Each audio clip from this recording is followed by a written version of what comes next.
All right, here we go. Language development in elementary school. So we've taken a romp through all the way from birth all the way to elementary school and in language development.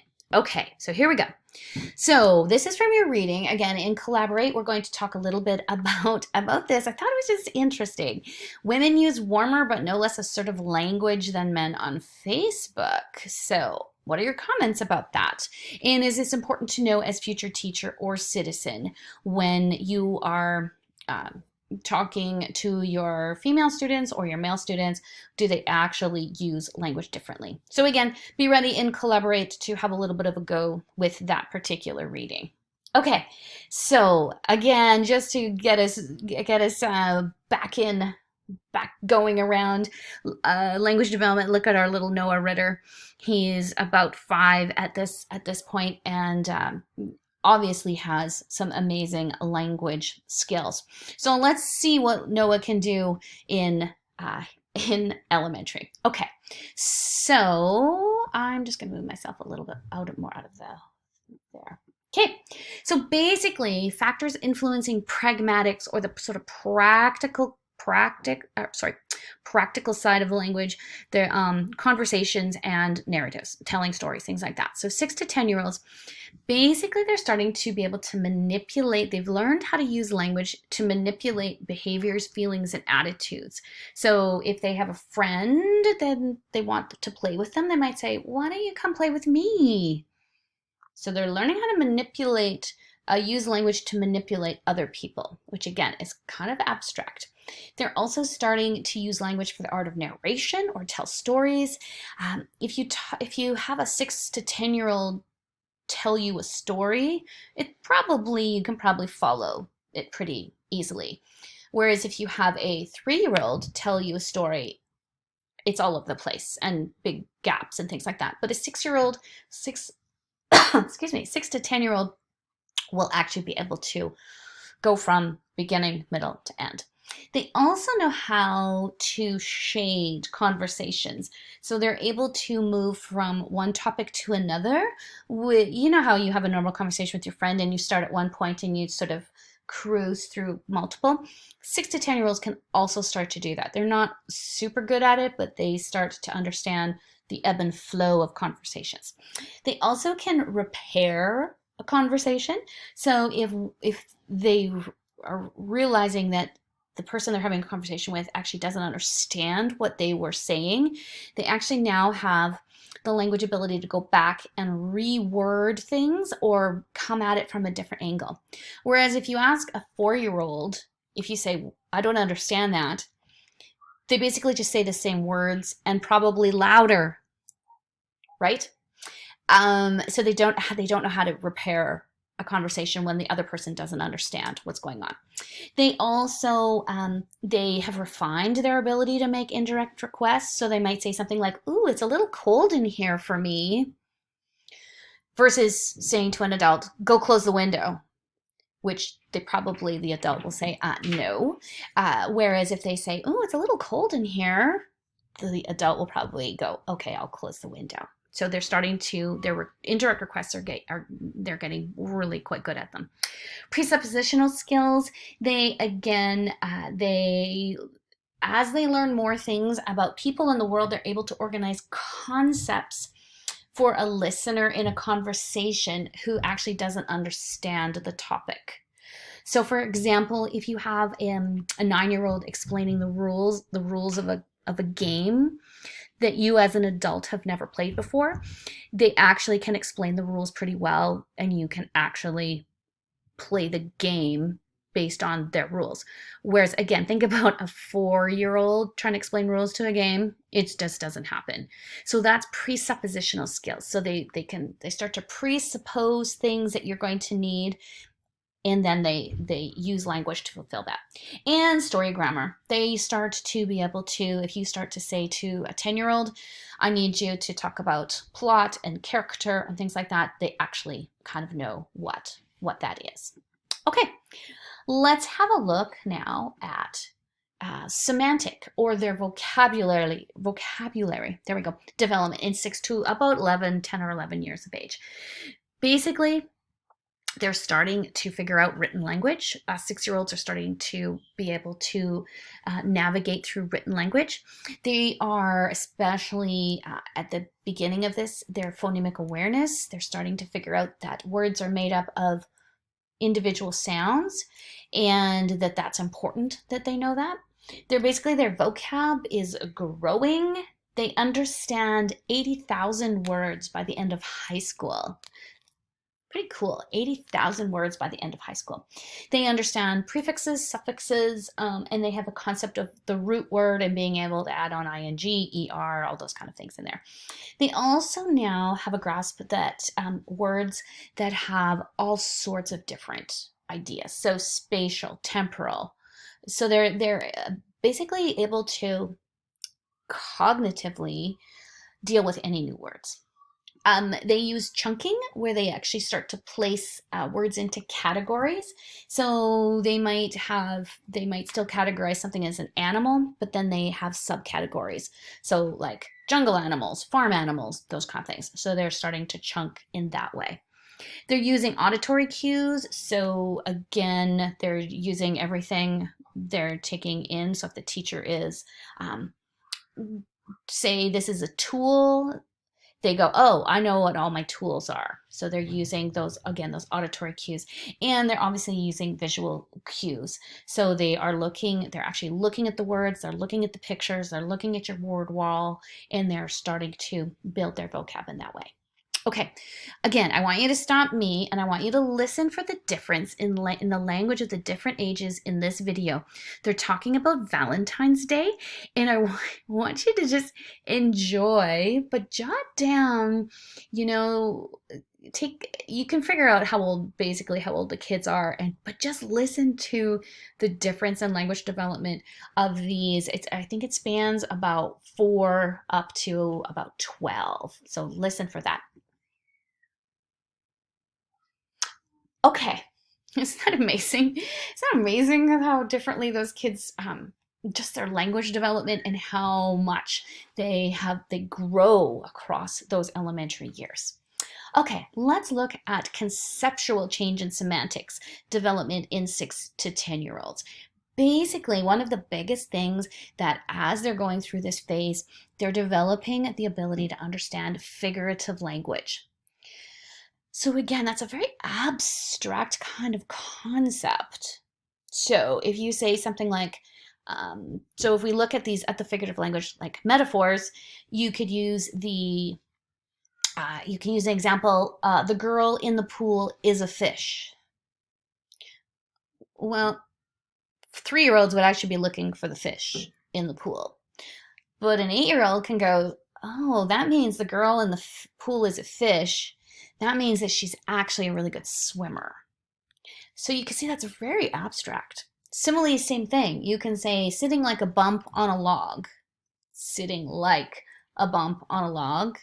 You're not, first of all, what is a bump on a log? It's a little thing that's on the log. And then it means that you're just sitting there. You're not doing anything. You're idle. Okay. Again, you can see how abstract these concepts are, and they're starting to develop them in 6 to 10 years of age. Hyperboles, where you say I just about died laughing. It's an exaggeration. You didn't actually just about die, but it was whatever the joke was super funny, so you use a hyperbole. Proverb is a wise saying that you can really only understand if you have a really huge grasp of language. So something like, you can lead a horse to water, but you can't make it drink. Again, meaning that you can give people all sorts of advice and tools and things like that, but if they don't really want to do what you're asking them to do, then they won't do it. Okay. Humor. Okay, here's a little joke for you. A diner says, "What is this?" The waiter responds, "It's bean soup." The diner says, "I don't care what it's bean. What is it now?" What do you have to understand there? Bean, B-E-A-N, versus bean, B-E-E-N, right? Again, think about that. That's pretty abstract, and it's a huge understanding of the language. And now, idioms. So idioms are things like, he was beating around the bush, it takes 2 to tango, did the cat get your tongue? So it's you have to really be immersed in the culture and because all of those things, it takes two to tango. Did the cat get your tongue? Think about our ESL kids who go, what are you talking about? Where's the cat? And I don't want the cat to get my tongue. Right. So there's those things. There's sometimes a literal background to it, like hold your horses. Used to be like you actually held the horses, so that actually is a literal one. But did the cat get your tongue? Has just grown as an idiom in our particular language. So that would be a not literal. Okay, so I want to make sure. No, I want to go on. But what you are going to do in Collaborate Time is I want you to be ready to, you need to write down an idiom that you have heard, like some of those ones, it takes two to tango, those kind of things. You can look it up on the internet if you want. And then I want you to figure out if it's literal. Does it have some kind of literal, like hold your horses was actually hold back your horses, which means, you need to slow down. Or did the cat get your tongue, which means that you're not saying anything. It's not a literal translation of the words. So for Collaborate Time, have an idiom and then have it figured out if it's literal or not literal, and we'll share those with your peers. Okay, here we go. Some more things that are going on around your 6 to 10-year-olds in here. Whoa, sorry, my second screen is going crazy here. Nope, I'm past that. There we go. Metalinguistic awareness. Metalinguistic awareness is, and here's the definition right here. Here it is. Ability to think about and analyze language as an object of attention. So you're actually using the language as you're focusing on the particular language in here. Okay, so students learn new words. They figure out new words in language by direct instruction.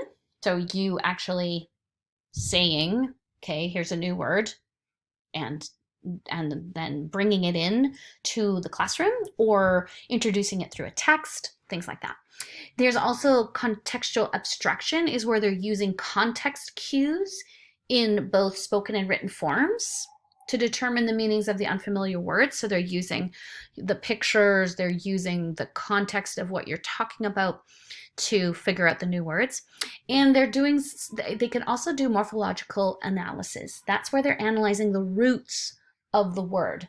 So if you look at the word homophone, they might analyze that homo means the same, and phone is a sound. So it's the same, something like the same sound. So they're able to pull words apart and find the root of the word and then figure out what the whole word means. They also start to realize that words have multiple meanings. So things like bear can be like bear, that kind of a bear, rawr bear. It can be like I need to bear this burden. Or it can be B-A-R-E, like my hands are bare, I need gloves. So they're starting to figure out, it's kind of like the bean and bean joke. They're starting to figure out that there are multiple meanings and that there are ultimately multiple spellings of those. So they correct and incorrect users, they start to know when a word sounds weird in the language, and then they'll replace it. They know when utterances are acceptable based on the listener, so they know how to talk to a teacher versus their own buddy on the playground. They know how to define words in a manner that makes their meaning clear to others, and they can actually tell jokes that are actually funny. My girls, my own kids, before elementary, they used to tell me knock knock jokes like when they were 4 years old, and they made no sense. They'd be like, knock knock, who's there? Barbie. Barbie who? Barbie wants to go out and play in the yard. And they would laugh and laugh and laugh. I'm like, that's not a knock knock joke. It's a ridiculous knock knock joke. But this age, 6 to 10, they're actually starting to be able to tell jokes and really understand the nuance of the language and how the language is impacting the humor. Okay, I want you to, again, stop me for a second, and I want you to go and watch these videos of a 6-year-old, an 8-year-old, and a 10-year-old telling a joke. And you only have to watch like 30 seconds of each of them. But again, listen for the development of language, and I want you to be able to discuss this and collaborate. What is this? How does a 6-year-old deal with language in humor, an 8-year-old and a 10-year-old? Okay, so and where do they have to be in language development to be able to understand jokes? Okay. Hopefully you enjoyed them. They're kind of fun to listen to. Okay, so just so you know and collaborate, I am going to read some child appropriate jokes in our time together, and then we'll discuss what kind of language development would an 8-year-old child have to understand the joke. So I just put some websites here. You don't have to go to these now, but it's kind of tricky to find jokes that are appropriate for elementary kids. So these are kind of good, clean jokes that you don't have to worry about any kind of other innuendos.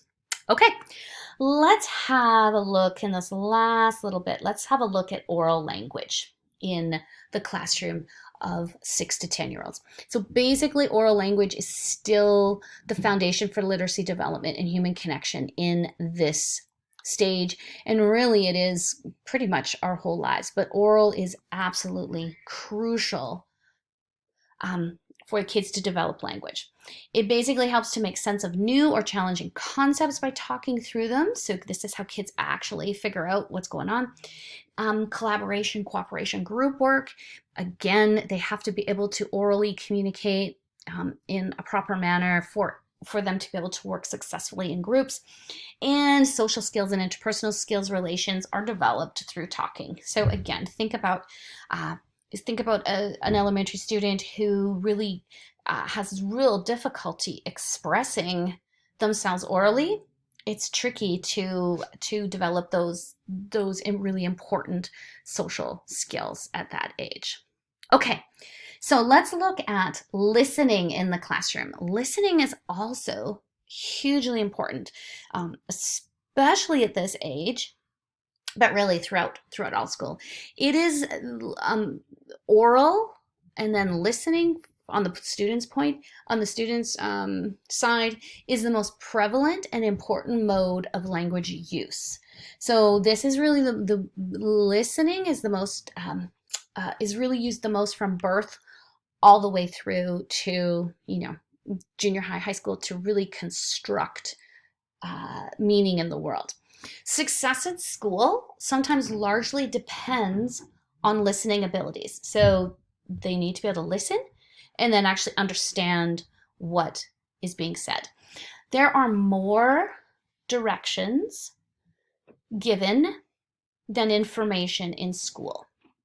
So think about school. Okay, kids, we're lining up at the door. Make sure that you get your pencil, and that you take the piece of paper and you push in your chair, and you have to tie your shoelaces, and then we're going to go to gym, and then when we get into the gym, then wow, there's a lot of directions in elementary.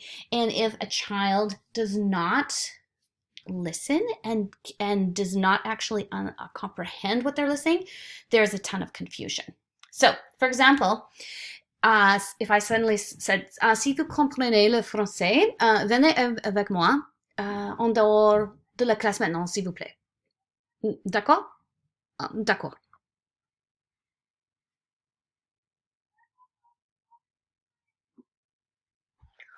Whoa, what just happened there? I started speaking in French. So if you don't actually understand French, you're kind of going, what happened? I said, if you want to come with me outside, come outside of the class now, please. Again, these kids have to be able to listen, and if they're not listening and not attuned to listening, they miss a lot in school. Okay, so that was fun to speak a little French in there. Okay, so there are kind of two kind of listening strategies. There's aesthetic listening, where you listen for pleasure. This is where you as a teacher just read books to them just for pleasure. No questions asked. You just do read alouds and you just read to them. Efferent listening is where you're actually trying to make sense of information. So this is what you guys are doing. You're doing efferent listening. You're trying to make sense of this information because you need it for some purpose later on. And there's critical listening. This is when you listen, you critically assess what has been heard, you make judgments, and you understand both sides. So that's back to that, you're actually taking it in and you are critically analyzing it. Kids are doing, especially getting closer to that age of 10, they are doing all of these in classrooms throughout the day. So you can see how crucial it is for them to be taking in this information and being able to figure out, am I just aesthetically listening? Am I using efferent listening? Am I trying to make sense of what it is? Or am I critically listening in here? Okay. They also, in elementary, it's a wild time. It's a huge growth period for these kids. They also are dealing now around language development with reading and print awareness. Suddenly it's like, whoa, all these scribbles on the page that you see here, like this scribble and this scribble, these are just arbitrary symbols that we have just come up with, right? So suddenly these kids are going, whoa, what are these scribbles on the paper actually mean something, and I gotta get a hold of it. I gotta get on top of this. So basically, reading and print awareness in elementary school they're starting to connect oral, what they've been saying and hearing, with this weird stuff that's written on the page, right? They're also figuring out that print is an expressive communication. So when they start to just scrawl on a piece of paper and then they tell you a big story about it, they're starting to figure out that it's important to be able to do this and that they want to be able to do that. So it's an expressive communication. They also start to realize that print has a form so that we read from the top left and across, and that we go from top to bottom. Other languages go the other way. Some go from right to left, some go from bottom to top. So they start to learn that print has some directionality. And again, they are imminently aware of different phonemes, and hopefully between 6 and 10, they have an amazing grasp of phonemic awareness. Okay. Again, I want you to stop and have a bit of a listen to a 6-year-old reading a book and an 8-year-old reading a book. Again, listen to the difference in understanding of print, and listen to fluency and all those sorts of things in here. So go ahead and watch those videos. It's pretty amazing, isn't it? Pretty amazing. Again, a couple years, how much their reading develops. I'm always amazed at language development and child development as a whole. Okay, so there's always a theory to go with reading and with really anything. There's always a theory. So this was in your reading for this week. This is the Charles reading stages. Basically, you had a pretty good go with it in your reading. So this is just a little bit of a visual here. So we have these are not coordinated to ages. Basically, this is a pre-reading as like your 3, 4, your 5, 6, and then it goes kind of up into here. And it'll change for particular kids, right? In there. So these are just the stages that Charles has said that every child will go through in order to develop their reading. Okay, so basically now you're like, why are there tattoos here? Okay, basically what I want you to be doing is, for our collaborate time, I want you to imagine that you are so amazed by your reading stage that you want to create and you want to actually get a tattoo depicting the essence and meaning of your reading stage. So I want you to create in picture form the essence of your particular stage, and you're going to find out which stage you are in a minute. You can use maybe 2 to 3 words, but don't put a ton of words in. Give us more of a visual depiction, and then you're going to just basically share this with your colleagues in collaborate time. Okay, so these are your stages. So stage 1, Abby, Amber, Amy, Dana, blah, blah, blah, all the way down to the bottom. So again, refer back to your reading and look at your particular stage, pull out the essence, and then create that in pictorial form. Okay, and we will have a go with that. Sorry, just gonna come back to my other screen. We're going to have a bit of a go with that in the collaborate time. Okay, awesome. Hope that was a wild romp through 6 to 10-year-old language development. But again, amazing that our kids develop language at all, and to the level that they do by the end of grade 6. So I think we should just be amazed at our kids. Awesome. See you soon.